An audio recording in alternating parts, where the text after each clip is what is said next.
मिंबर नूर पर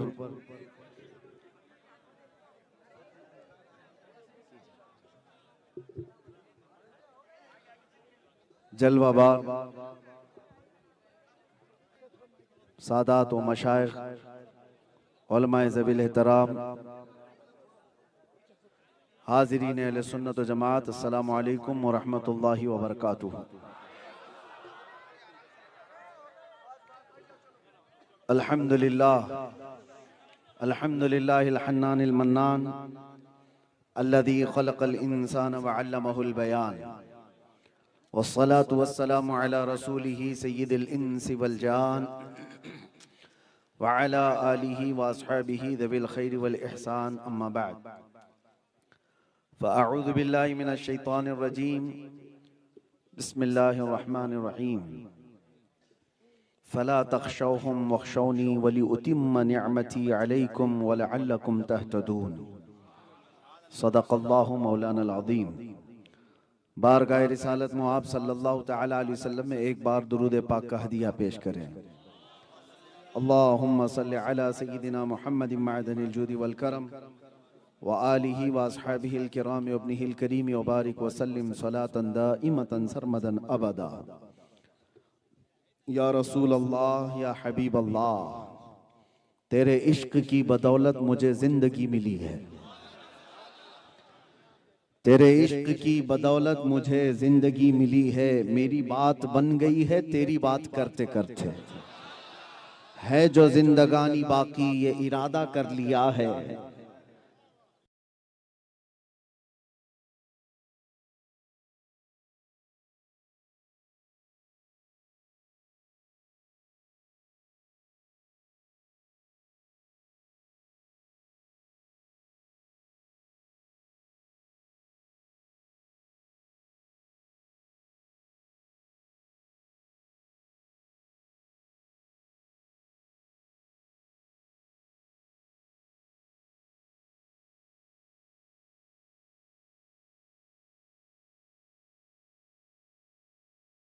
ये लोग मांग रहे हैं पैसे। एक बात मैं बता देता हूँ, हमारी ये जमात गरीब जमात है, हमें सऊदी से रियाल आते नहीं हैं। वो और जमात है जिनको डॉलर और रियाल आते होंगे, लेकिन सुन्नियों की जमात है जो टुकड़े टुकड़े जमा करके ही दीन के किले बनाया करते हैं। बिहार में भी मैंने देखा, बंगाल में भी मैंने देखा। शुरू में ऐसा लगता था कि ये मेंबर और ये स्टेज पूरा इन लोगों ने चंदे के लिए कर लिया है, लेकिन मेरे अजीजों, ये छोटी छोटी सी पाई अपने लिए नहीं मांग रहे, रसूलुल्लाह के दीन के लिए। और इस पर सरकार हुजूर हाफिज मिल्लत रहमतुल्लाह तआला अलैह जामिया अशरफिया मुबारकपुर जिन्होंने बनाया, आज जा करके देखें, ताजमहल जिसके सामने फीका लगता, सुन्नियों का किला है।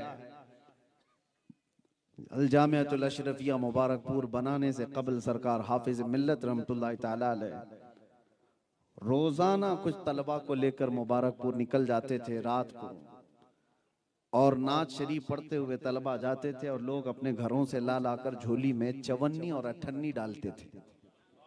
बस चवन्नी और अठन्नी इतनी ही जमा करके वापस आते और सुबह फिर बैठकर बुखारी शरीफ पढ़ाया करते थे।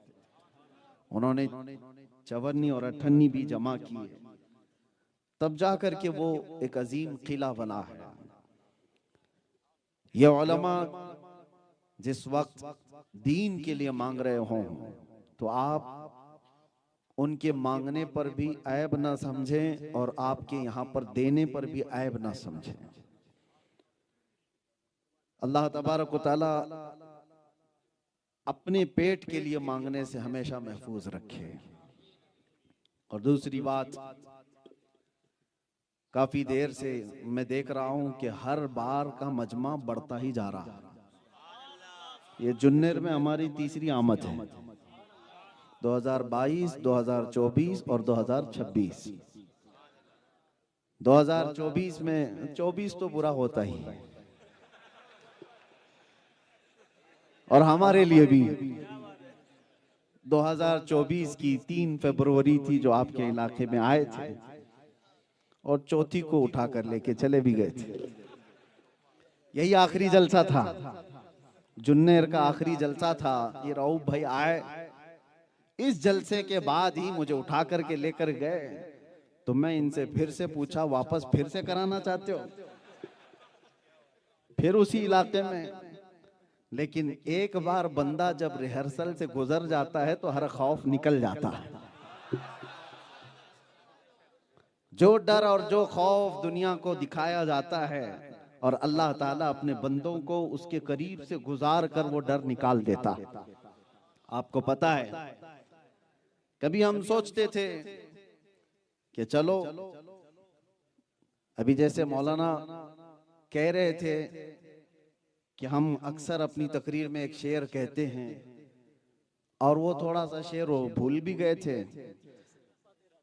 तेरे इश्क की बदौलत मुझे जिंदगी मिली है। अक्सर मैं कहा करता हूं, लेकिन जैसे उन्होंने ये कहा कि मैं एक शेर अक्सर करता हूं तो मुझे वो वाला शेर याद आ गया, कुछ देर की खामोशी है। खामोशी कहते हैं तो शोर हो जाता है, बात अलग है। उसके बाद फिर हम नहीं कहते, डर के मारे नहीं, इसलिए नहीं कहते कि अब हमारा 4 साल का बच्चा भी याद कर चुका है, आगे की सारी बातें सबको याद है। बहरहाल मेरे अजीजों, हालात जो भी, मैं एक वाकया पढ़ रहा था। सैयदना मूसा कलीमुल्लाह अलैहिस्सलातु तस्लीम, अल्लाह के जलीलुल कद्र पैगंबर हैं। फिरौन के सामने मूसा अलैहिस्सलाम को जाना था तो अल्लाह ताला ने आपको एक मौजज़ा दिया था। मौजज़ा क्या है? आपकी जो लाठी थी, आपकी जो लकड़ी थी, उसको जमीन पर डालते तो सांप बन जाता, अजदा बन जाता, और फिर उसको हाथ में ले लेते तो वापस लकड़ी बन जाता। यह हज़रत मूसा अलैहिस्सलाम का मौजज़ा है, कुरान में इसका जिक्र है। लेकिन मूसा अलैहिस्सलाम उस जलीलुल कद्र पैगंबर को अल्लाह ताला ने डायरेक्ट मौजज़ा फिरौन के सामने डालने का हुक्म नहीं दिया। जाकर के भरे दरबार में तुम डाल दो लकड़ी और ये अज़दा बन जाए, नहीं। फिरौन के पास जाने से पहले रब तबारक व तआला ने एक तजुर्बे से उनको गुजारने के लिए पहले हुक्म दिया कि तुम अपनी लकड़ी जमीन पर डालो। जब कोई था नहीं वहां, जैसे ही लकड़ी जमीन पर उन्होंने डाली वो अज़दा बन गया। अल्लाह ने फरमाया, ला तखफ खुदहा वला तखफ, आप पकड़ लो ऐ मूसा, डरो मत। इसलिए कि पहली मर्तबा जब बंदा कोई नई चीज देखता है तो अचंभे में आ जाता है, शौक हो जाता है। यह हमारी और आपकी बात है। मूसा अलैहिस्सलाम जैसी पहली मर्तबा उस लकड़ी को डालते हैं जमीन पर, आपने देखा अचानक अज़दा बन गया। तो रब का हुक्म हुआ, डरो मत, पकड़ो उसको।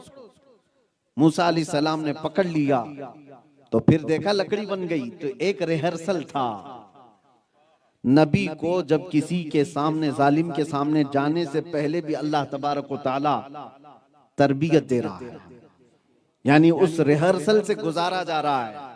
पहले आप जमीन पर खुद डाल करके देखो, फिर पकड़ो। हमने किताबों में पढ़ा कि अल्लाह तबारक व तआला जब किसी से दीन का काम लेना चाहे तो उसको जालिमों के पास जाने से पहले कुछ तरबियतें भी अता करता। सहाबा इकराम की जिंदगी भी, ताबईन और औलिया कामिलीन की जिंदगी भी। तो उलमाए रब्बानीन इस बात को समझे कि जिंदगी में अगर कोई मुसीबत आ जाए, मस्जिद के इमाम, जैसे अभी मौलाना लोग यहाँ पर भी इमाम है, कोई ट्रस्टी निकाल दिया इनको। क्यों मौलाना, क्यों निकाल दिया? कहा जुम्मा में भयानक तकरीर कर दिया था, दूसरे दिन इन्होंने फायर कर दिया, कमेटी वालों ने निकाल दिया। मौलाना जाओ बोरिया बिस्तर लेकर। मौलाना छोटे बच्चों को लेकर के निकल पड़े। लेकिन इस वाक़े के बाद मौलाना को अब डरना नहीं चाहिए, उन्हें समझ जाना चाहिए मेरी किस बात से इन्होंने निकाला। अगर वो हक बात पर थे तो उस हक बात पर जमे रहे और डटे रहे। यह जो आई हुई मुसीबत है, तुम्हें अचानक निकाल दिया गया, अचानक तुम्हें बेघर होना पड़ा, अपने बच्चों को और अपनी बीवी को लेकर जाना पड़ा, इसके बाद अब इतनी मजबूती आ जानी चाहिए कि रब तबारक व तआला अब तुमसे दीन का बहुत बड़ा काम लेने वाला है। छोटी मुसीबत तुमने देखी है, छोटी मुसीबत देखी है, हो सकता है रब तबारक व तआला अब ट्रस्टियों के सामने नहीं, बहुत बड़कों के सामने बोलने का तुम्हें हुक्म अता फरमाएगा। और इसीलिए मेरे आका सल्लल्लाहु तआला अलैहि वसल्लम ने इरशाद फरमाया, अफदलुल जिहादी कलिमतु हक़्क़िन इंद सुल्तानिल जाइर, सबसे अफजल जिहाद, जिहाद का नाम सुन करके लोग घबरा जाते हैं, डर जाते हैं। मेरे अजीजों, ये मुकद्दस लफ्ज है, एक पवित्र लफ्ज है। दूसरों से डर डर करके तुम ये छुपाते रहोगे तो मेरे नबी की आधी सीरत तुम्हें छुपानी पड़ जाएगी। नबी पाक सल्लल्लाहु तआला अलैहि वसल्लम की जिंदगी पाक, क्या हुजूर ने जिहाद नहीं किया है? अगर लफ्ज जिहाद प्रोपेगेंडा की शक्ल इख्तियार कर चुका कुफ्फार और मुशरिकीन की तरफ से, तो मैं उस पर भी अभी आता हूं। आपको छुपाने की जरूरत नहीं, उसकी अच्छाइयां और उसकी सच्चाइयां बता करके रहो। मेरे आका सल्लल्लाहु तआला अलैहि वसल्लम फरमाते हैं, सबसे अफजल जिहाद हक बात कहना जालिम बादशाह के सामने, जालिम बादशाह के सामने हक बात कहना। अजीजा ने गिराम वकार, यह उलमाए रब्बानियीन की सिफात में से है कि अगर वो ये मनसब छोड़ दें तो अल्लाह ताला बहुत नीच कौम को तुम्हारे ऊपर हाकिम बना देगा। जब ये मनसब कोई छोड़ दे, हक बयान करना। इसीलिए मैंने कुरान पाक की आयत ये तिलावत की, फला तख्शौहुम वख्शौनी, रब ताला फरमाता है उनसे मत डरो, मुझसे डरो। एक खौफ खुदा अपने सीने में बसा लो, अल्लाह हर खौफ तुम्हारे दिल से निकाल देगा, हर खौफ निकाल देगा। और रब ताला कुरान पाक में इरशाद फरमाता है, इन्नमा ज़ालिकुमुश शैतानु युखव्विफु औलियाअहु फला तखाफूहुम वखाफूनी इन कुंतुम मुमिनीन। अगर तुम ईमान वाले हो तो ये आयत सुनो। अल्लाह फरमाता है वो शैतान है जो अपने चेलों के जरिए से डर डालता है तुम्हारे दिलों में, खौफ डालता है दिलों के अंदर। कैसे डालता है? इसकी तफसीर में अल्लामा कुर्तुबी रहमतुल्लाह ताला अलैह फरमाते हैं, शैतान अपने चेलों को जमा करता है, जितने मुनाफिक हैं, जितने कुफ्फार हैं, इसके चेले हैं, और उनकी ताकत बढ़ा चढ़ा करके बोलने वाला एक जमात में आ जाता है। कोई तुम्हारे अंदर आएगा, मुनाफिक कौन है? दुश्मन तो आपको समझ में आ जाता है ये देख करके, मुनाफिक नहीं समझ में आता। तुम्हारी जमात में बैठा होगा, हो सकता है दाढ़ी टोपी वाला होगा, लेकिन बिका हुआ होगा और उसका दिल कुफ्र में भरा हुआ होगा, इस्लाम की बुग़्ज़ और अदावत उसके दिल के अंदर होगी, लेकिन दिखता वो मुसलमान होगा। कुरान की तफसीर में फरमाया गया, ऐसा शख्स आएगा और तुम्हारे दिलों के अंदर डर डालेगा, खौफ डालेगा। अरे ऐसे मामलात हैं, उनकी ताकत कितनी है पता है? उन्होंने कितनी ताकत जमा की है पता है? सहाबा इकराम रिदवानुल्लाह ताला अलैहिम अजमईन के जमाने में ये बात आई थी। एक शख्स आया था जमात में जो मक्का के कुफ्फार और मुशरिकीन की ताकत बता बता करके सहाबा को डरा रहा था। कहां तुम निकले हो बगैर चप्पल के, कहां तुम निकले हो फाका करते हुए? उनकी ताकत देखते हो, उनके पास हथियार, भाले, नेज़े कितने हैं। अल्लाह ने उसके रद में यह आयत उतारी, कुरान में बयान फरमाया, ये शैतान के चेले हैं जो डर सुनाते हैं, तुम उनसे न डरो। अल्लाह फरमाता मुझसे डरो अगर ईमान रखते हो।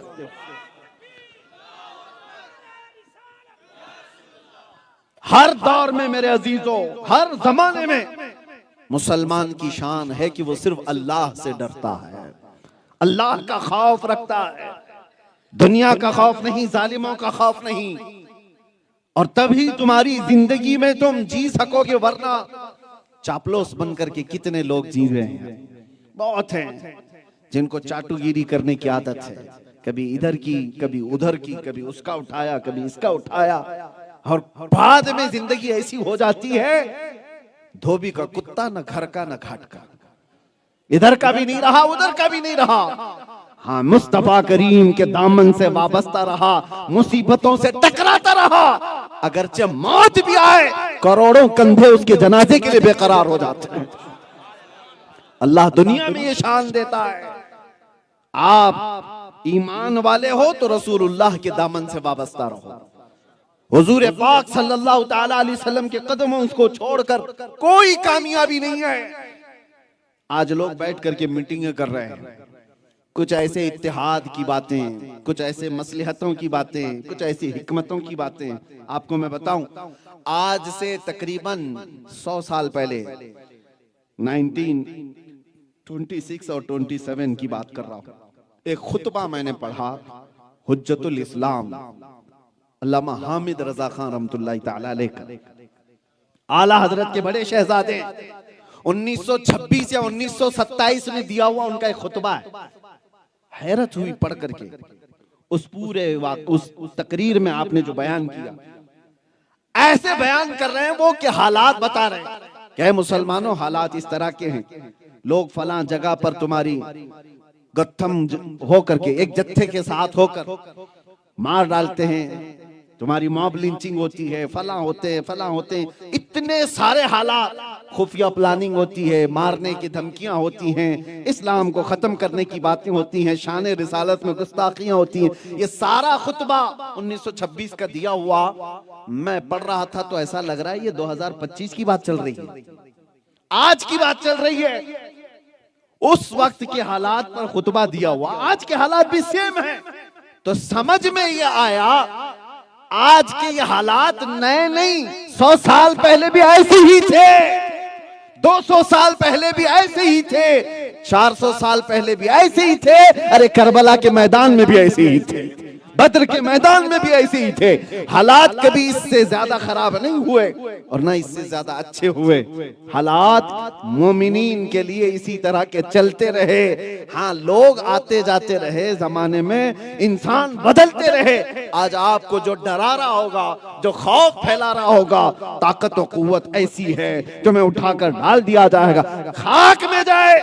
मुजद्दिद अल्फसानी को अकबर ने 8 साल डाला था, इमाम मूसा काजिम को वक्त के खलीफा ने 7 साल अंदर रखा था, उनका जनाजा जेल से निकला है।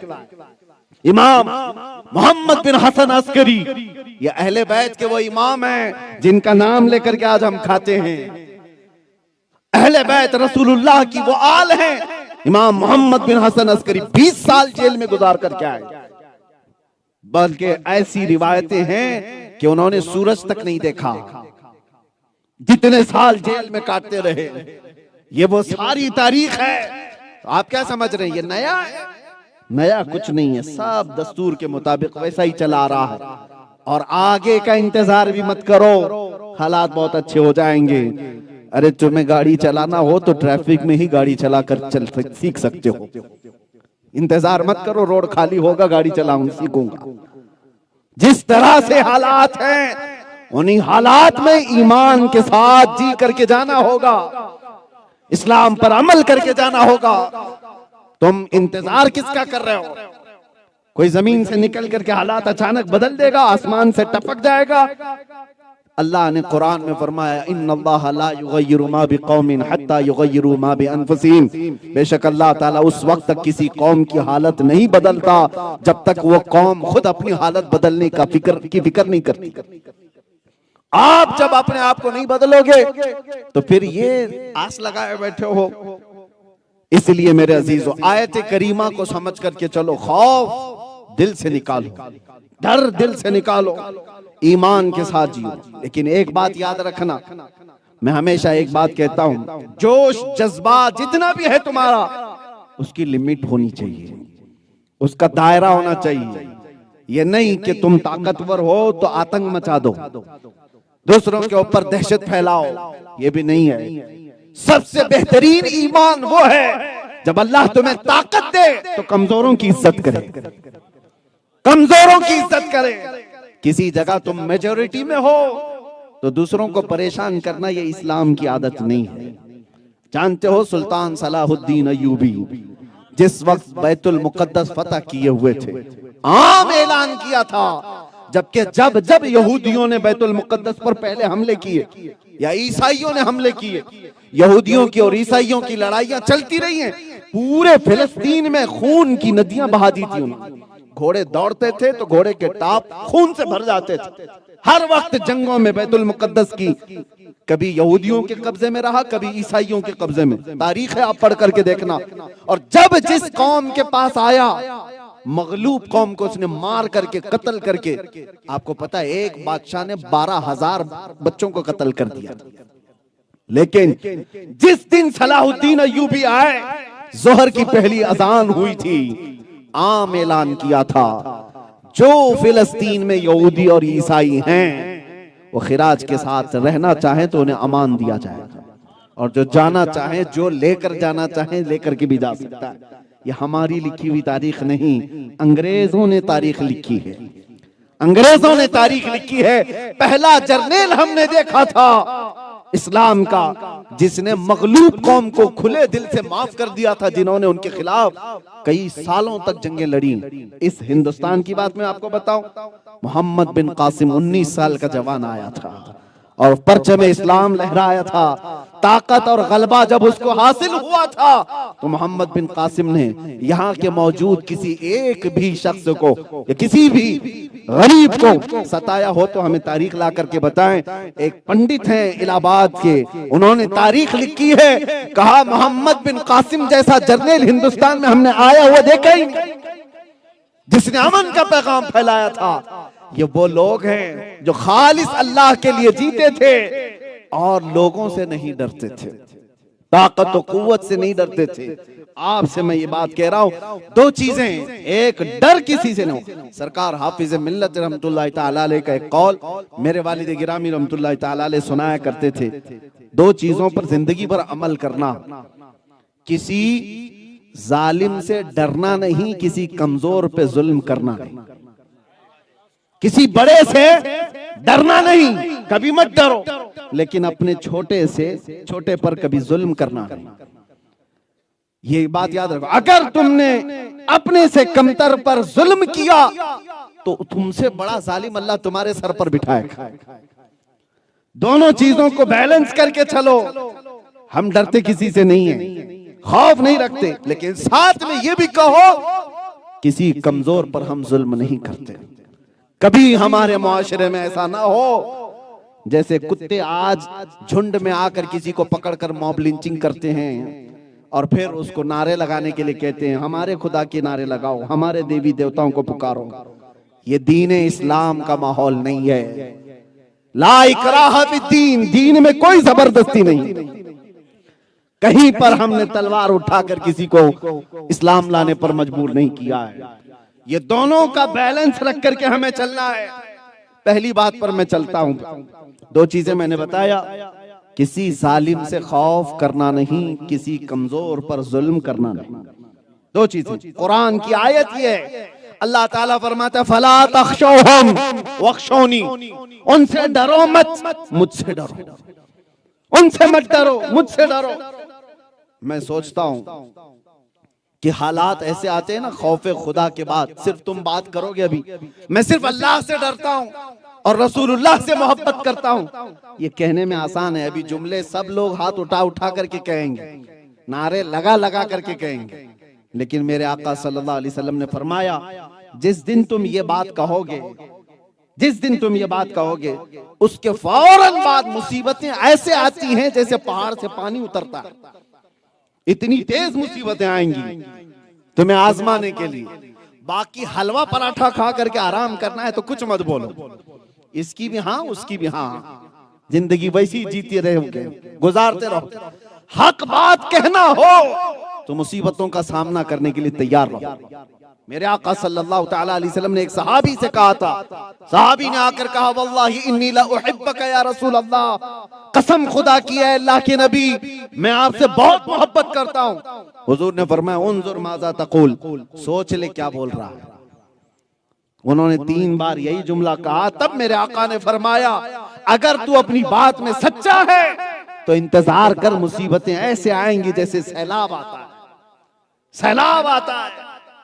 ऐ मोमिनीन की जमात में रहने वालों, आप क्या समझते हो हमारे तकरीर करने से हालात बिगड़ जाते हैं, हमारे बयान करने से हालात बिगड़ जाते हैं? कुछ मुसलमानों में ये भी बातें हैं, अरे वो मुफ्ती साहब को बुलाओगे तो सब हालात बिगड़ जाएंगे। हक बात कहने पर हालात बिगड़ते हैं। बुज़दिलों की जमात में रहना छोड़ दो। मैं जिस इलाके से वाबस्ता हूं, मैं कर्नाटक का रहने वाला हूं। कर्नाटक का पहले नाम मैसूर था और मैसूर के एक शेर का नाम सुना होगा, टीपू सुल्तान। और उन्होंने एक बहुत प्यारा नारा दिया था, गीदड़ की 100 साला जिंदगी से शेर की एक दिन की जिंदगी बेहतर है।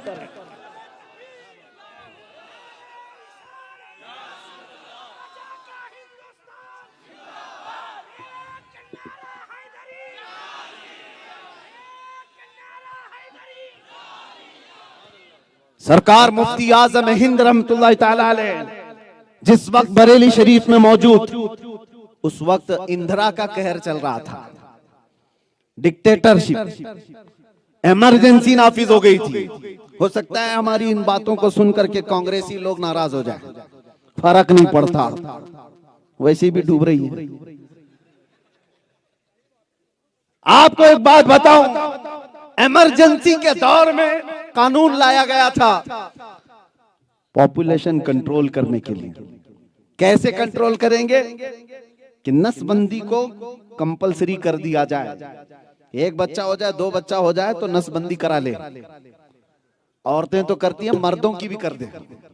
ये कानून बन के आ रहा था, और इस कानून के लिए आड़ जो थे उनके लिए तो यही था कि मुसलमान इसको नहीं मानेंगे, मुसलमान इसको मानेंगे नहीं, इसलिए कि हमारी शरीयत में इस चीज को हराम करार दिया गया।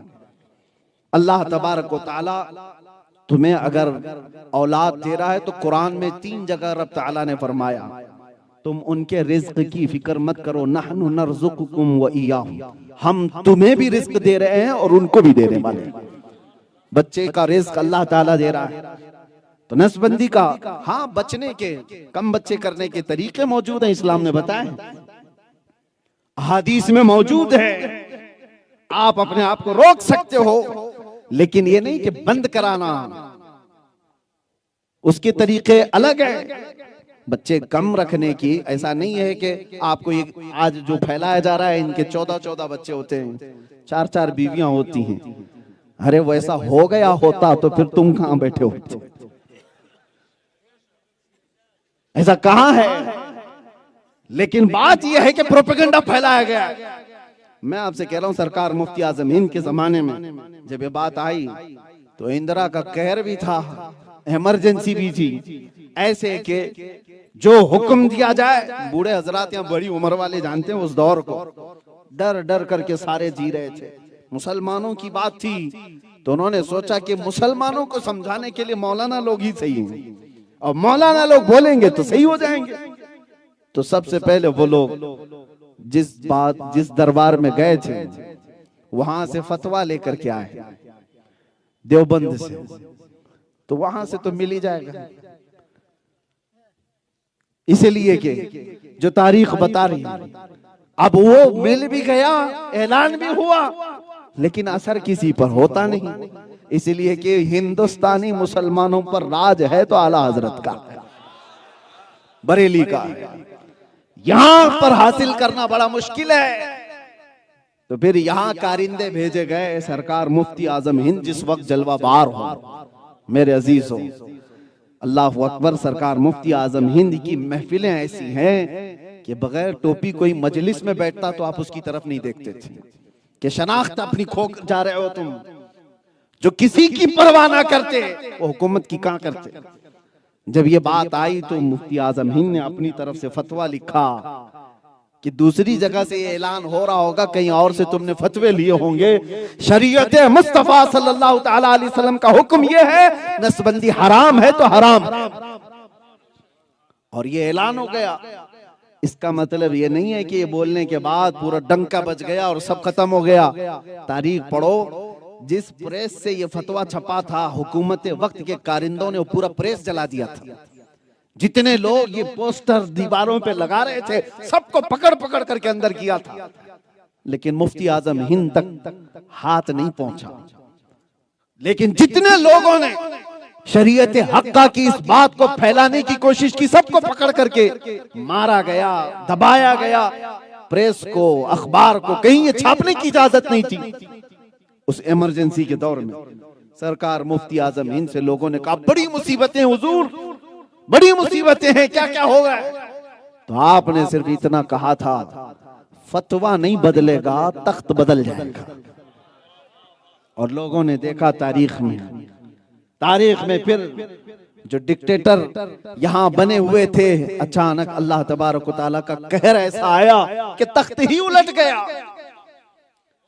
आज तक शरीयत मुस्तफा सल्लल्लाहु तआला अलैहि वसल्लम का वो हुक्म है, लोग अगरचे कुछ भी फैला रहे हों, लेकिन हक के लिए जब कभी आवाज उठती है तो मुसीबतें आती हैं, घर पर आती हैं, बीवी बच्चे खतरे में आते हैं, घर बार खतरे में आता है।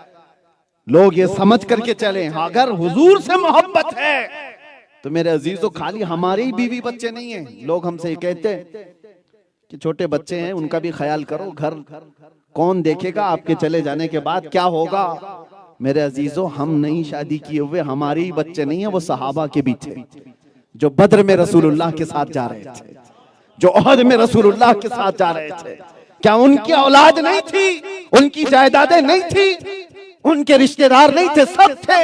एक जंग ऐसी है जिसमें 1 महीना तक सहाबा पेट पर पत्थर बांध करके लड़ते रहे।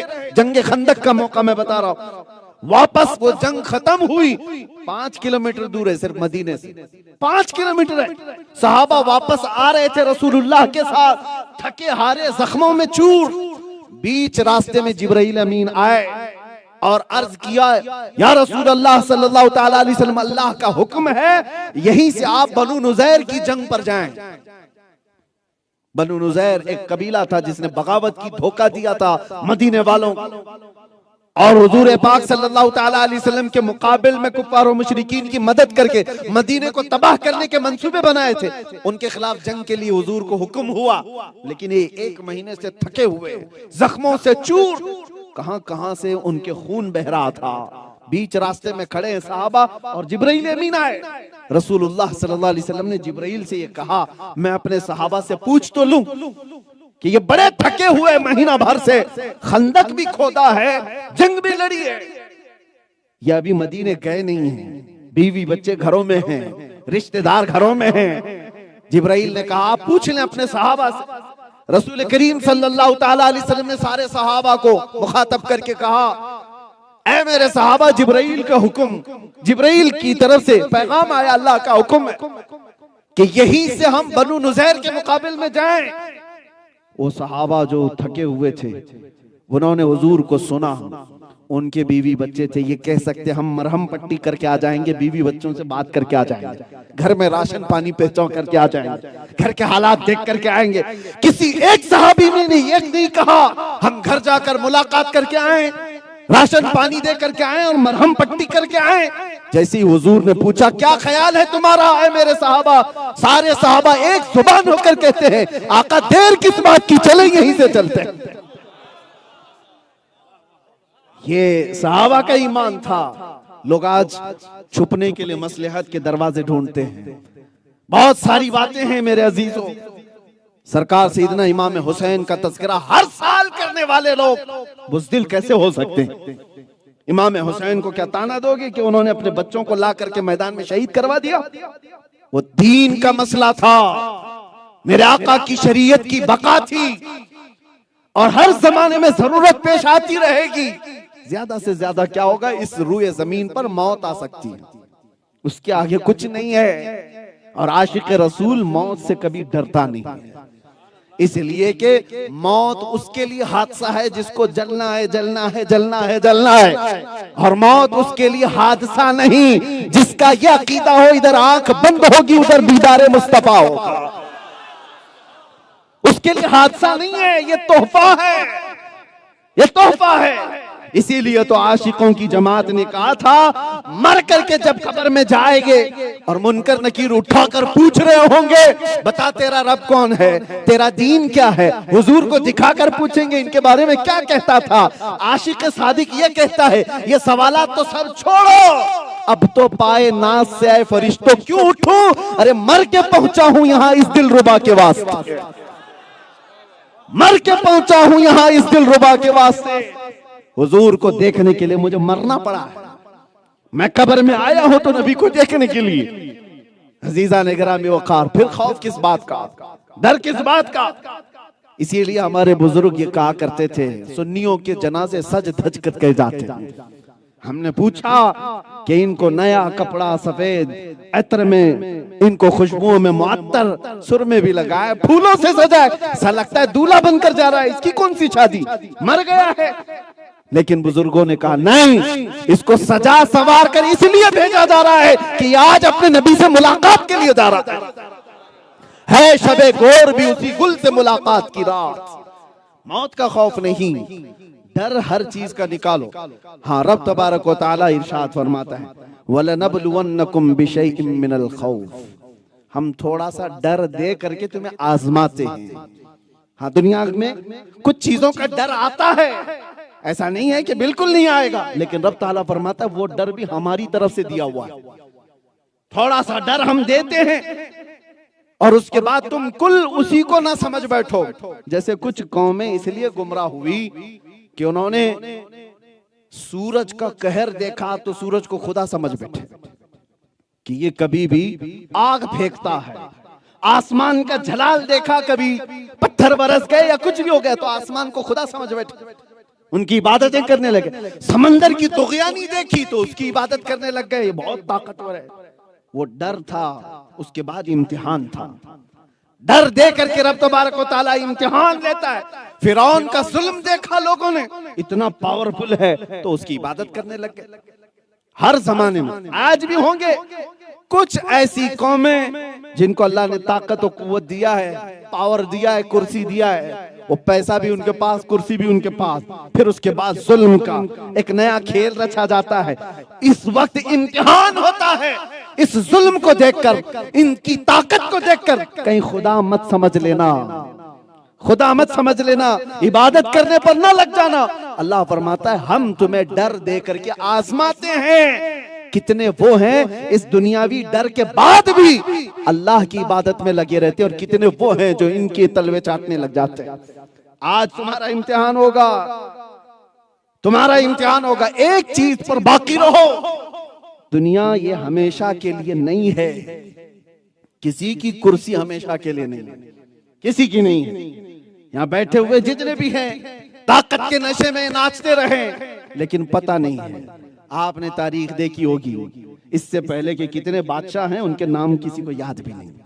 कितनी ऐसी कुर्सियां गुजरी, 5 साल 10 साल 15 साल, अब अखबार के कोने में भी उनका जिक्र नहीं आता। जिन्होंने आतंक मचाया था, जुल्म किया हुआ था। हर जुल्म गुजरता चला जाएगा, हर रात के बाद सवेरा आना है। इसीलिए ये मत समझ बैठना कि जो कुछ चल रहा है इसी के पीछे अभी हमें भागना है। कुछ लोग ये बातें करते हैं, जिसका पावर है उसकी बात करनी चाहिए, जिसका पावर है उसकी बात करनी चाहिए, ताकि हालात खराब ना हो और उनसे हमें कुछ मिलता रहे। जालिमों, तुम्हारा पावर जो दिख रहा है ये सिर्फ और सुबह से लेकर शाम तक की ये सूरज की परछाइयों की तरह का पावर है। अगर तुम ये कहते हो जिसका पावर है उसी से डरना चाहिए, तो मैं ये कहता हूं हर जमाने में पावर मेरे मुस्तफा का, हर जमाने में हुकूमत मेरे मुस्तफा की है। जिसको आला हज़रत फाजिल बरेलवी रदी अल्लाह ताला अन्हु ने अपने कलाम में यूं समझाया है, सारे मोमिनीन को खौफ ना रख रजा जरा, तू तो है अब्दे मुस्तफा, तेरे लिए अमान है, तेरे लिए अमान है। और फिर आला हज़रत ने ये भी कहा, जिसको अपनी निस्बत मुस्तफा पर यकीन हो वो डरता किस बात से, हम रसूलुल्लाह के, जन्नत रसूलुल्लाह की। और यहाँ तुम्हारे साथ क्या हो सकता है, घसीटार में बेचे, ना हक रास्ता चलने वालों को मारे, चोरी करे, ये जमातें इस्लाम है ही नहीं, ईमान वालों की नहीं है। ऐसी कई जमातें आई हमारा नाम लेकर के दुनिया में खौफ फैलाने के लिए, लेकिन दुनिया को उन जमातों से डर नहीं। उनका आखिरी वक्त आ जाता है, पकड़ में आते हैं, गिरफ्तार होते हैं, मारे जाते हैं, खत्म हो जाते हैं। लेकिन एक बात याद रखो, डर जो है 2 तरीके का होता है। डर जो है 2 तरीके का होता है। एक है उस्ताद से भी डर लगता है और एक कुत्ते से भी डर लगता है। दोनों डर में जमीन आसमान का फर्क है। कुत्ते से जो डर है वो काट लेने का डर है, उस्ताद से जो डर है वो अजमत का डर है, वो इज्जत का डर है। अब मैं आपको बताऊं, दुनिया को जो लोग ये कहते हैं ना मुसलमानों से डराया जाता है, तो उन जमातों से जो डराया जाता है, जो आतंक फैलाती हैं, वो कुत्ते वाला डर है। और सुन्नियों से जो लोगों को डर लगता है वो अजमत वाला डर है। क्यों?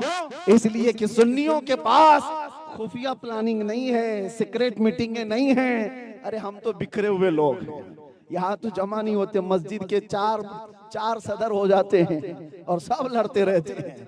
हमारी जमात में बिखराव बहुत है, हमें सब पता है, ये कहीं पर जमा नहीं होते। लेकिन एक नाम मेरे मुस्तफा का जब आ जाए, कैसी भी दुश्मनी हो, पुकारता है तो हर कोई पुकारता है लब्बैक या रसूल अल्लाह। ये ताकत और कुव्वत दुनिया को पता है। ये बिखरे हुए जरूर है, इनके यहाँ प्लानिंग नहीं है, इनके यहाँ मंसूबे नहीं, इनका कोई लीडर नहीं, इनका कोई कायद नहीं, इनके पास पैसे भी नहीं। अरे ये अंदर चले जाएं तो छुड़ाने के लिए कोई आने वाला भी नहीं। ये सब गरीबों की जमात है।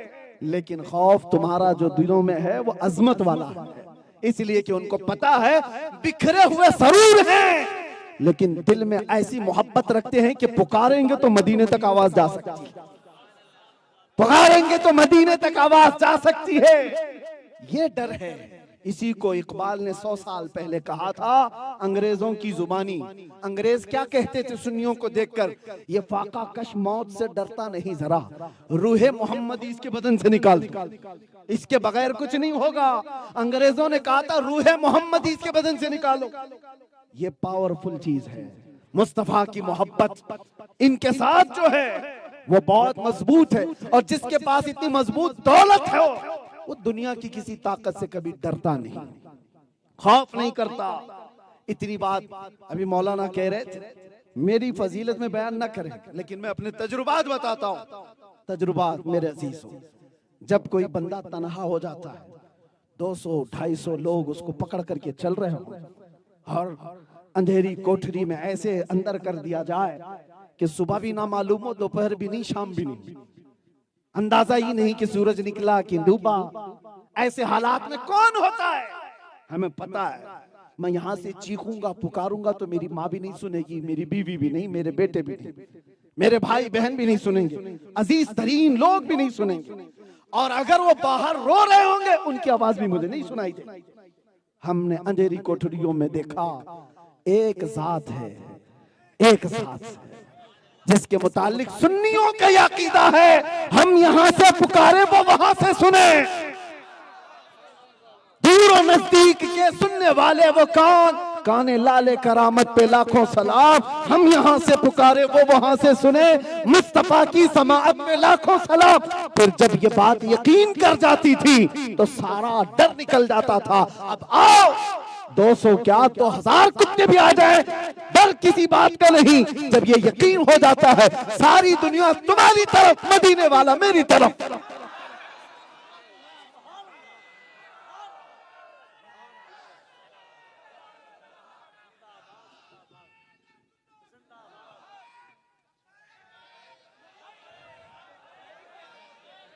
और एक बात मैं पूछता हूं जुन्नर वालों, तवज्जो के साथ, ईमान के साथ जवाब दो, ईमान के साथ। तुम्हारा यह अकीदा है या नहीं कि अल्लाह का रसूल आमिना का लाल हमारे साथ है? बेशक नबी पाक सल्लल्लाहु अलैहि वसल्लम हमारे साथ है, ये अकीदा है कि नहीं? बेशक। जब इतना बड़ा अकीदा रखते हो तो फिर उनके सामने कौन सा कीड़ा मकोड़ा है? बात है, वाह। कौन सा कीड़ा मकोड़ा है? मेरे अजीजों, वो सहाबा का ईमान लेकर के आओ। हम मैदान उहद में एक खातून दौड़ती हुई आई थी, एक खातून दौड़ती हुई आई थी जिसके 4 रिश्तेदार मर गए थे, शहीद हो गए थे, भाई भी, बेटा भी, बाप भी, शोहर भी। लेकिन उस खातून ने वो चारों रिश्तेदारों को नहीं देखा। मदीने वालों से पूछने लगी, आमिना के लाल कैसे, रसूलुल्लाह कैसे हैं? लोगों ने कहा वो सलामत है। तो उन्होंने कहा, वो खातून ने, अरुणी मुझे दिखाओ पहले, मैं नबी पाक को देखना चाहती हूँ। जिसके घर में मैयत हो, बेटा भी शहीद हो गया वो जंग में, भाई भी, एक औरत के 4 रिश्तेदार बड़े अहम होते हैं, शोहर भी, बेटा भी, भाई भी, बाप भी, और वो औरत कहती है मैं रसूलुल्लाह को देखना चाहती हूँ। जब नबी पाक को दिखाया गया तो अपना आंचल फैला करके वो खातून कहती है, या रसूल अल्लाह कुल्लु मुसीबतिन बादक जुललुन, अल्लाह के नबी अगर आप हैं तो हर मुसीबत छोटी है। हर मुसीबत छोटी है अगर आप सलामत हैं। अगर आमिना का लाल सलामत है तो मेरी कायनात सलामत है। आपसे मैं ये कहता हूं, नबी पाक की इज्जत अगर सलामत है, हमारी इज्जतें बाकी रहेंगी। और अगर हुजूर की इज्जत पर फर्क आएगा, हम अपनी इज्जत बना के करेंगे क्या? हम अपनी इज्जत बना के क्या करें? हमें लोग सलाम मारे, हमारे लिए लोग खड़े हो जाए, हमारे लोग हाथ चूमे, हमें गुल पोशियां करें, हमें चादर पोशियां करें। अरे नबी पाक की इज्जत के बाद तुम्हारी हैसियत क्या है? अल्लाह करीम जिसकी इज्जत में इतनी बुलंदियां की हैं, वरफ़अना लका ज़िक्रक कहा, उस नबी पाक की इज्जत पर अगर तुम सीरियस नहीं रहे तो इंतजार करना। इमाम गजाली का एक कौल है, आपने फरमाया जब उम्मत नबी पाक की इज्जत के लिए सीरियस ना हो, हसास ना हो, तो वो इंतजार करे। चंद दिनों के बाद उन पर एक जमाना ऐसा आएगा, उनकी बीवियां और उनकी माएं, उनकी बहनें बाजारों में नीलाम की जाएंगी। ये कुछ नहीं कर सकेंगे, ये कुछ नहीं कर सकेंगे। उम्मत पर वो वक्त आ जाएगा। मैं बहुत साल पहले इस जुमले को पढ़ा था और कहा भी था, आप देखना माओ, बहनों, बेटियों सबकी इज्जतों पर हर्फ आ जाएगा। इसलिए कि उस कौम को क्या जीने का हक है जो अपने नबी की इज्जत के लिए सीरियस नहीं, जो अपने नबी पाक सल्लल्लाहु ताला अलैहि वसल्लम की हुर्मत के लिए पहले अपने घर बार की इज्जत देख रही हो। मेरे अजीजों, सहाबा जो पकड़े गए थे मुशरिकीन के हाथों में, उसमें एक सहाबी हैं खुबैब इब्न अदी, उनके नाखूनों को पकड़ से खींचा था मक्का वाला, नाखूनों को पकड़ से खींचते थे और मारते थे। हर बच्चा खड़ा होकर पत्थर मारता था और उनके कान काटे गए, उनके होंठ काटे गए, नाक भी काटी गई, उनकी आंखों में सलाइयां फेरी गई।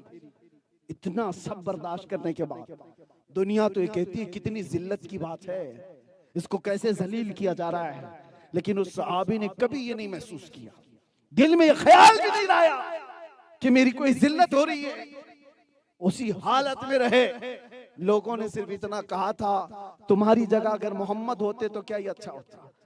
सब कट जाने के बाद भी तड़प कर कहा था उस सहाबी ने, कसम खुदा की अभी मेरे जिस्मों को और काट तो बर्दाश्त है, मेरे नबी के तलवों में कांटा भी चुभे मुझे गवारा नहीं। ये ईमान था उनका, ये ईमान था। वो नबी पाक की इज्जत के लिए फिक्रमंद थे, इसलिए रब ताला ने उनको आसमाने हिदायत का तारा बना दिया। वो सहाबा थे। एक सहाबी हैं ओहद के मैदान में जिनका पेट फट गया, अंतड़ियां बाहर आई हैं, 12 नेज़े उन पर लगे हुए हैं, अभी सांस निकली नहीं थी। 2 सहाबा आए उनकी खैरियत पूछने के लिए, मैदान में गिरे हुए और 2 सहाबा ने आकर के कहा रसूलुल्लाह तुम्हें याद कर रहे हैं। इतना कहना था वो रो पड़े, कहनियों से आगे बढ़ने की कोशिश कर रहे थे, पेट फटा हुआ है। उस सहाबी ने कहा शायद मेरे पास ज्यादा वक्त नहीं, ऐ आने वालों रसूलुल्लाह तक मेरा सलाम पहुंचा दो, हुजूर तक मेरा सलाम पहुंचा दो, और फिर तुम आए हो मुझे देखने के लिए। मैं एक बात कहता हूं, मैं तो जा रहा हूं दुनिया से, तुम्हारे जीते जी अगर रसूलुल्लाह तक किसी का हाथ पहुंच गया तो याद रखना कयामत के दिन तुम्हारा उज्र कबूल नहीं किया जाएगा। जो आदमी कट चुका है, फट चुका है, उससे फिक्र है तो इज्जत रसूल की फिक्र है। जाने से 2 मिनट पहले बंदा ये तो कहता आने वालों घर में ये बचा हुआ है, बीवी को दे देना, बेटों को दे देना, घर संभाल लेना, रिश्तेदारों को आखिरी सलाम, कुछ नहीं कहा उस सहाबी ने। आने वाले सहाबा से कहा याद रखना तुम्हारे जीते जी अगर नबी पाक तक किसी का हाथ पहुंच गया तो कयामत के दिन तुम्हारा उज्र कबूल नहीं किया जाएगा। फिक्र है तो इज्जत मुस्तफा। इसलिए उन सहाबा को रब तबारक व तआला ने आसमान का तारा बना दिया। जो नबी पाक की इज्जत के लिए हसास होता है, अल्लाह उसकी इज्जत को बुलंद करता है। आज जुन्ने आने के लिए हमें कितने पापड़ बेल पड़ने पड़ते हैं, पता नहीं कितनी दूर का इलाका पहाड़ों में बसा हुआ, लेकिन यहाँ आओ देखो, अरे तुम्हारा क्या ताल्लुक है बरेली से, क्या ताल्लुक है। कितने तो ऐसे होंगे जो बरेली कभी गए नहीं होंगे, देखे नहीं होंगे, लेकिन इस मजमे में भी अगर पुकारो इश्क मोहब्बत, इश्क मोहब्बत, ये नगमा तुम्हारी जुबान पर आया कहां से? पहाड़ों में बसी हुई कौम, जंगलों में बसी हुई कौम, दरियाओं के किनारे बसी हुई कौम, हर एक की जुबान पर मेरे रब ने इमाम अहमद रजा का नगमा पहुंचाया है। तो सिर्फ इसलिए कि वो आला हज़रत अपने बाप दादे के कसीदे नहीं पढ़ते थे, जिंदगी भर रसूलुल्लाह की इज्जत के मुहाफिज रहे। जो नबी पाक की इज्जत की पहरेदारी करता है, मौला उसको कहां कहां तक पहुंचाता है तुम्हें अंदाजा भी नहीं, कहां कहां तक पहुंचाता है अंदाजा भी नहीं।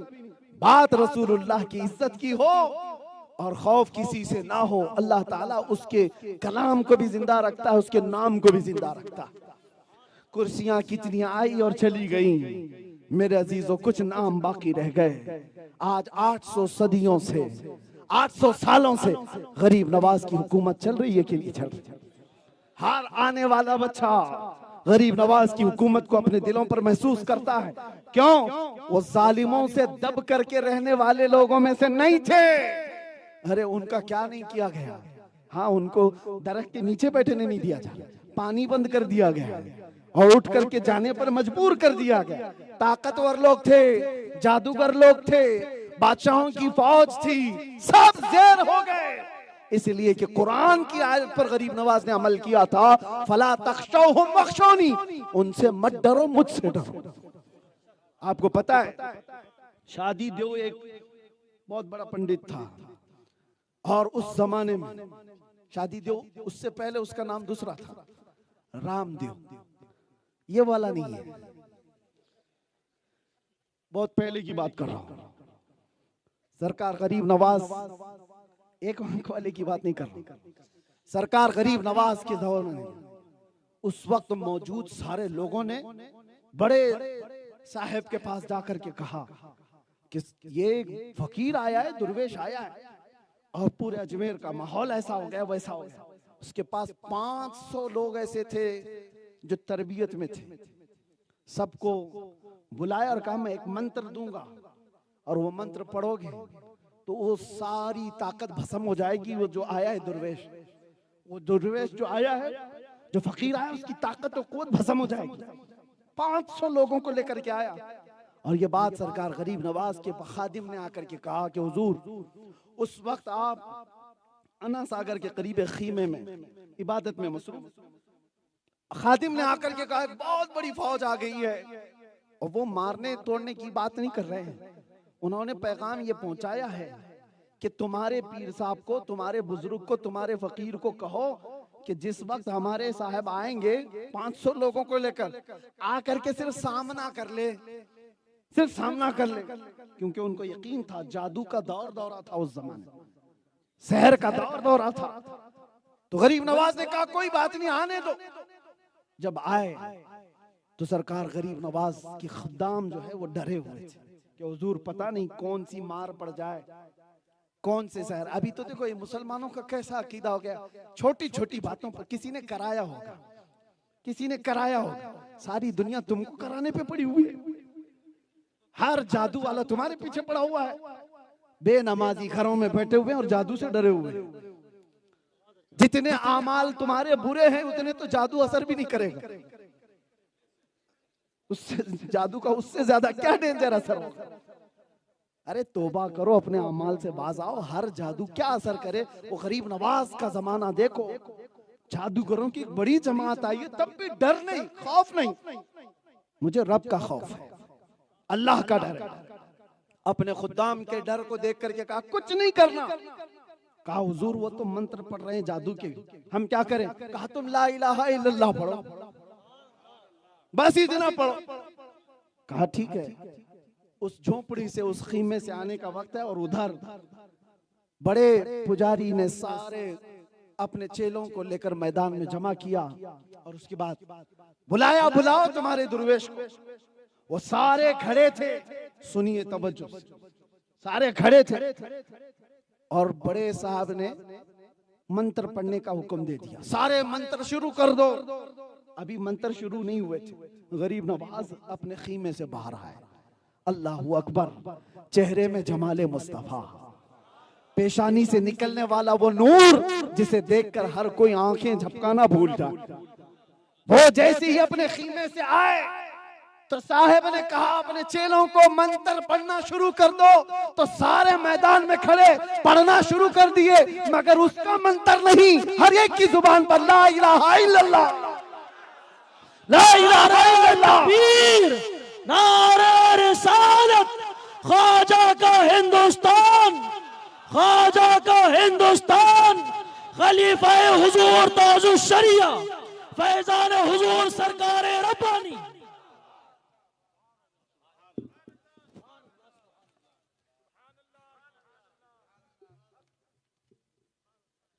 इसी को इकबाल ने क्या कहा सुनते हो? बस मैं गुफ्तगू खत्म करता हूं। इकबाल यूं कहता है कि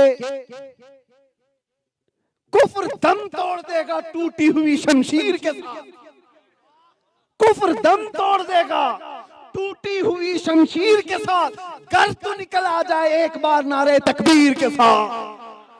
ये कब होगा? ये कब होगा? जब तुम्हारे अंदर खौफ खुदा हो, सिर्फ अल्लाह से डरते हो, ताकतों से नहीं, कुव्वतों से नहीं। अरे ऐसा वक्त ना आ गया हो तुम्हारे ऊपर। लोग ये कहते हैं, एक रिक्शे वाले आए थे हमारे पास, कुछ साल हो गए, कहा हज़रत हालात बहुत खराब हैं, ऐसे हालात में भी दाढ़ी रखना जरूरी है? ऐसे हालात में भी? मैंने कहा मुंडा लो और लिख करके दे दो कि 100 साल जिंदा रहोगे, निकाल लेने के बाद 100 साल जिंदा रहोगे। कहा उसका तो हजरत भरोसा नहीं, ये तो मैं नहीं कह सकता। कहा जब तुझे पता है अब आएगी या तब आएगी तो सुन्नत मुस्तफा के साथ जाएगा, इसमें क्या शर्म की बात? हुजूर की मोहब्बत और हुजूर की सुन्नतों के साथ जाए। लोग ये जो कह रहे हैं कि ऐसे हालात हो गए, ऐसे बदल जाना चाहिए, ऐसे बदल जाना चाहिए। कुछ लोग बदलते बदलते कहां तक बदलोगे? कहां तक बदलोगे? सेक्युलर लगने के लिए दाढ़ी निकाल लिया, सेक्युलर लगने के लिए टोपी छुपा लिया। हरे दुनिया तुम्हें इतना सेक्युलर बनाएगी कि कपड़े भी उतारने पड़ जाए। कहां तक छुपाओगे? सब छुपा लोगे। ये वो दुनिया है जो हमारे नौजवानों को कानों में बालियां पहनाती, हाथों में चूड़ियां, और अब तो चोटियां भी आ गई। हर कपड़े इनके देखो, हर तरफ से खिड़कियां। ये क्या मिजाज है? जानवरों की जिंदगी, मुस्तफा के गुलामों की जिंदगी नहीं है।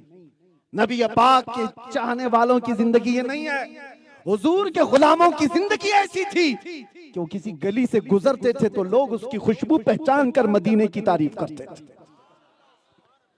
वो जिंदगी हो। लोगों को आज चोटी रखने पर शर्म नहीं आती तो तुम्हें दाढ़ी रखने में क्यों शर्म है? हुजूर पाक सल्लल्लाहु ताला अलैहि वसल्लम की मोहब्बत में, और ये बात इसलिए खुल करके कहता हूं, नबी से मोहब्बत करना कोई जुर्म है? हुजूर से इश्क करना कोई जुर्म है?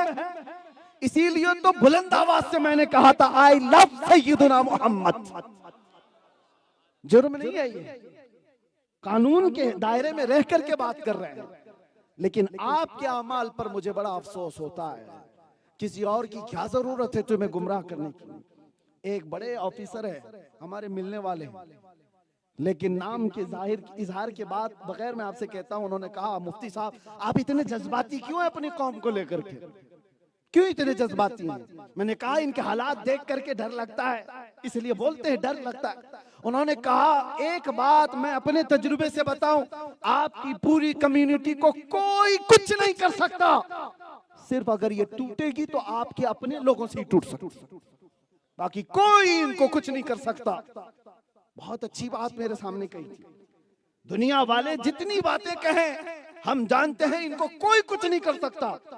आपकी खुद की कौम जब तक अपने आपस में नहीं तोड़ेगी कोई नहीं तोड़ सकता। और ये कुरान की बात है। अल्लाह ने फरमाया वलन यजअलल्लाहु लिलकाफिरीना अलल मुमिनीना सबीला। अल्लाह हर किस ताकत नहीं देगा ईमान वालों पर किसी को। लेकिन आपके हालात ऐसे हैं एक दूसरे को तोड़ रहे। कैसे? ये जो छोटे बच्चे हैं ये जानते हैं ये बाइक राइडिंग कहां से सीखते हैं? ये जो हुल्लड़ मचाना मोहल्लों में कहां से सीखते हैं? नौजवानों से। तुमने उनके अंदर अखलाक को तोड़ा है। नौजवान आज जिन अखलाक के पीछे भाग रहे हैं ये अपने आने वाली नस्ल में ये ट्रांसफर करते जा रहे हैं, तुम्हें अंदाजा भी नहीं।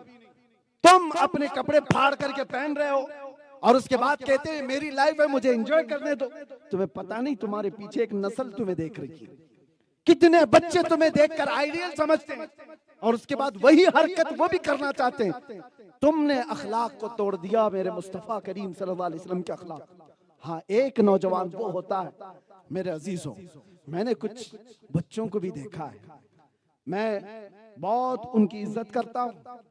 कुछ बच्चे वो है जो हमें देखते भी रहे, उनके माँ बाप उन्हें दिखाते भी।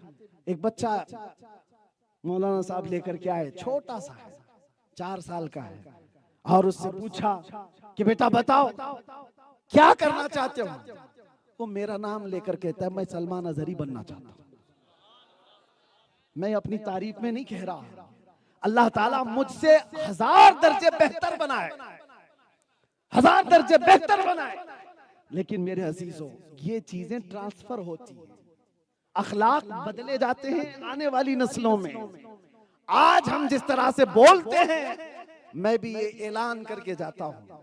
लोगों ने पूछा भी था कि क्या होगा इसका, इतना बोलकर अंदर चले गए, फिर जाओगे, फिर जाओगे, फिर मारे जाओगे, कुछ भी होता रहेगा। लेकिन मैं उनसे कहता हूं, याद रखना एक जमाना आएगा जब हमारी नस्लें आएंगी, उन नस्लों को ये सब बातें याद रहेंगी, कौन क्या कह रहा था। इस जमाने में उन नस्लों को ये बात तो याद रहेगी कि कुछ कुत्ते नबी पाक की शान में भौंकते थे। उस वक्त वो इतना तो सीना चौड़ा करके कह सकते हैं, हमारे बाप दादे रोटियां नहीं सेक रहे थे, उन कुत्तों की दुम पर पांव रख के खड़े हुए थे। उनका फख्र होगा, उनका ईमान ताजा रहेगा। बाकी हमारे साथ जो होना है वो होगा, लेकिन कौम के अंदर बुज़दिली तो नहीं आएगी, बच्चों के अंदर बुज़दिली तो नहीं आएगी। उलमाए रब्बानी से फिर मैं आखिरी में यही कहूंगा, कुरान की आयत पर आ जाओ, फला तख्शौहुम वख्शौनी, उनसे मत डरो। अल्लाह फरमाता मुझसे डरो। अल्लाह फरमाता आगे, वली उतिम्म निअमती अलैकुम, और मैं अपनी पूरी नेमतें दे दूंगा, पूरी नेमतें दे दूंगा। सिर्फ अल्लाह से डरो, सिर्फ अल्लाह से खौफ करो। अल्लाह फरमाता पूरी नेमतें दे दूंगा। वलअल्लकुम तहतदून, और अल्लाह से खौफ करते रहोगे तो करीब है कि तुम ही हिदायत पर रहोगे, तुम ही हिदायत पर रहोगे। आप जब पैदा हुए थे, आपके कानों में किसी इमाम साहब ने कुछ कहा था? कुछ कहा था? मुसलमान बच्चा जब पैदा होता है तो कान में क्या पढ़ा जाता है? अल्लाहु अकबर, अल्लाहु अकबर। ये अजान की आवाज आई थी कि नहीं? सब बच्चों को ये कहा जाता है। क्यों कहा जाता है? आते साथी तुम्हें बता दिया जाए, अल्लाह सबसे बड़ा है। दुनिया में आ रहे हो, किसी और को बड़ा मत समझना। कौन सबसे बड़ा है? अल्लाहु अकबर। और उसके बाद जब होश संभाला तो हर जगह ये आवाज आने लगी। मस्जिद में गया, अल्लाहु अकबर। झुकाने के लिए भी यही लफ्ज, उठाने के लिए भी यही लफ्ज। उसी के नाम पर झुको, उसी के नाम पर उठो, कोई दूसरा लफ्ज नहीं। अल्लाहु अकबर। अरे जब मर गया, जनाजा तैयार, इमाम आकर खड़ा हुआ, रकात बांधते हुए क्या कहा? अल्लाहु अकबर। आया था अल्लाहु अकबर कहते, जाबिर आया अल्लाहु अकबर कहते। ये मोमिन की जिंदगी है, बताई जाती है। मोमिन वो है जो दुनिया में आता है तो अल्लाह को बड़ा मानता है, जाता भी है तो अल्लाह को बड़ा मानता है, बाकी कोई नहीं। कोई थोड़ी देर का बड़ा होगा, बाद में सड़ा होगा, थोड़ी देर का बड़ा होगा, बाद में सड़ा होगा। हमेशा का बड़ा सिर्फ अल्लाह रब्बुल इज्जत है, वह हय और कय्यूम है। इसी बात पर मैं अपनी गुफ्तगू को खत्म करते हुए आपसे इतनी बात कहूंगा, आ जाओ मेरे मुस्तफा के कदमों में, जहां से ईमान दिया गया, जहां से खौफ निकाला गया, दिलों के अंदर मजबूती भरी गई। सहाबा फाके में थे, एक खजूर पर 10 लोग रहते थे, लेकिन चलते थे तो कैसर और किसरा भी कांपते थे, इसलिए कि उनके सीनों में मेरे आका ने खौफे खुदा भर दिया था, अल्लाह का डर भर दिया था। आज आओ अपने दिलों से सब डर निकालो, अल्लाह का डर। अल्लाह मुझे तन्हाई में भी देख रहा है, मजमे में भी देख रहा है, मस्जिद में भी देख रहा है, बाजार में भी देख रहा है। मेरी आंखें जो खयानत कर रही हैं, अल्लाह उसको भी देख रहा है। मेरे दिल के अंदर जो वसवसे गुजर रहे हैं, अल्लाह उसको भी देख रहा है। याद रखना नौजवानों, आज फितनों का दौर है। तुम्हारे हाथों में अगर नंगी तस्वीरें आ रही हैं मोबाइल पर, तो इस बात का याद रखना, बाप देख रहा है, भाई देख रहा है या नहीं देख रहा पता नहीं, अल्लाह देख रहा है। अल्लाह का खौफ रखो, वो तुम्हें पर्दों के पीछे भी देख रहा है, तुम्हारे दिल में गुजरने वाले हालात से भी वाकिफ है। इसलिए अल्लाह का खौफ जब होगा, किसी बुराई से रोकने की हमें जरूरत भी नहीं पेश आएगी। लोग कहते हैं मौलाना यहाँ नशा ज्यादा हो गया, इस पे बोलो, मौलाना यहाँ इल्म कम हो गया, इस पे बोलो, मौलाना यहाँ जुआ ज्यादा खेल रहे हैं, उस पे बोलो, मौलाना यहाँ चोरी ज्यादा कर रहे हैं, उस पे बोलो, लड़कियां आवारा हो गई, उस पे बोलो, बेपर्दा हो गई, उस पे बोलो। अरे किस किस पे बोलो? एक बात याद रखो, खौफे खुदा दिल में आए, मोहब्बत मुस्तफा बस जाए, हर बुराई का खात्मा उसी दिन हो जाए, हर बुराई का खात्मा उसी दिन हो जाए। फिर किसी तकरीर की क्या जरूरत, फिर किसी दवा की क्या जरूरत? जो बंदा अल्लाह से डरता है वो कदम रखते ही आंख उठेगी किसी औरत की तरफ, तो उसे ये याद आएगा कि अल्लाह मुझे देख रहा है। कल क़यामत के दिन इसका सवाल होगा, किसी का 1 रुपया ले रहा होगा, उसे याद होना चाहिए अल्लाह मुझे देख रहा है। और क़यामत के दिन मुझसे इसकी पूछ होगी। एक बालिश्त जमीन भी किसी की हड़प लिया, हदीस पाक में 7 जमीनों का तौक बनाकर उसे गले में डाल दिया जाएगा। जिसने सूद का 1 लुकमा खाया, मेरे आका ने फरमाया वो काबा शरीफ के सामने अपनी माँ से जिना करने के बराबर है। ये सारा खौफे खुदा तुम्हें दिला रहा हूं। शराब की 1 घूंट पीता है आदमी, तो क़यामत के दिन मुजरिमों का पीप गरम करके उसको पिलाया जाएगा। गाने सुनने वाले को फरिश्ते सीसा पिघला कर कानों में डाल रहे होंगे। ये आखिरत का खौफ, अल्लाह की पकड़ का खौफ, अल्लाह के सामने हाजिर होने का खौफ हो, हर बुराई का खात्मा होगा। और साथ में खौफे खुदा के साथ जब मोहब्बत मुस्तफा बस जाए, मेरे अजीजों, उसके हर चलने फिरने में वो ये ख्याल करता है मेरे नबी कैसे चलते थे, मेरे आका कैसे बैठते थे। आज जवान कोई आकर पूछता भी नहीं, मौलाना बताओ तो सही मेरे आका ने शादी कैसे की थी, मेरे आका ने अपने बच्चों का अकीका कैसे किया था, हुजूर के जमाने में मंगनी हुई थी, वलीमा हुआ था, ये भी मुझे बताओ। नहीं, ये तो तलाक इद्दत के ही मसले पूछ रहे हैं, ये तो यही मसले। नबी से मोहब्बत करने वाला एक इमाम ऐसा है, एक इमाम ऐसे हैं, मैं आपको बताऊं, तरबूज कलिंगड़ बोलते ना, जिंदगी भर उनको पसंद था। और उन्होंने ये सुना भी था कि रसूलुल्लाह ने तरबूज खाया है, हुजूर पाक ने तरबूज खाया है। वो इमाम बहुत बड़े इमाम, उनको भी ये सुन्नत पर अमल करना था, उनको पसंद भी था, लेकिन जिंदगी भर खा नहीं सके, खाए नहीं, किसी बीमारी की वजह से नहीं। उम्र के आखिरी हिस्से में मुरीदीन ने उनसे पूछा, आपको पता है ये नबी पाक ने खाया भी है, सुन्नत है, और आपको पसंद है, खाते क्यों नहीं? वो इमाम कहते हैं मैं इंतजार में हूं, कोई ऐसी हदीस लाकर मुझे बताए कि हुजूर ने कितने टुकड़े करके खाए थे ताकि मैं वैसे खाऊं। खाना तो है मगर नबी के तरीके से खाना है। खौफ खुदा और मोहब्बत मुस्तफ़ा में बंदा ऐसा बनता है। इसीलिए इकबाल कहता है सारी बुराइयों का खात्मा, सारी बीमारियों का इलाज एक ही बात में है कि मोहम्मद से वफा तूने, तो हम तेरे हैं, ये जहां चीज है क्या, लौहो कलम तेरे हैं। और आला हजरत क्या कहते हैं, एक गारंटी दे करके जाते हैं, कितने भी पाकीज़ा हो, कितने भी अमल वाले हो, लास्ट टाइम कैसा आने वाला है किसी को पता है? मुसलमान हालत में जाओगे कि नहीं जाओगे पता है, लेकिन आला हज़रत एक गारंटी दे करके जाते हैं, हाँ एक चीज है जो तुम दुनिया से जाओगे तो ईमान के साथ जा सकते हो, क्या है? उन्हें जाना, उन्हें माना, ना रखा गैर से काम। अरे लिल्लाहिल हम्द, मैं दुनिया से मुसलमान गया, लिल्लाहिल हम्द, मैं दुनिया से मुसलमान गया। और आओ बारगाह मुस्तफा में अर्ज करते हैं, आका मैं मुजरिम हूँ, आका मुझे साथ ले लो, कि रस्ते में है जा बजा थाने वाले, चमक तुझसे पाते हैं सब पाने वाले, मेरा दिल भी चमका दे, मेरा दिल भी चमका दे, मेरा दिल भी चमका दे। लब्बैक या रसूल अल्लाह, लब्बैक या रसूल अल्लाह, लब्बैक या रसूल अल्लाह।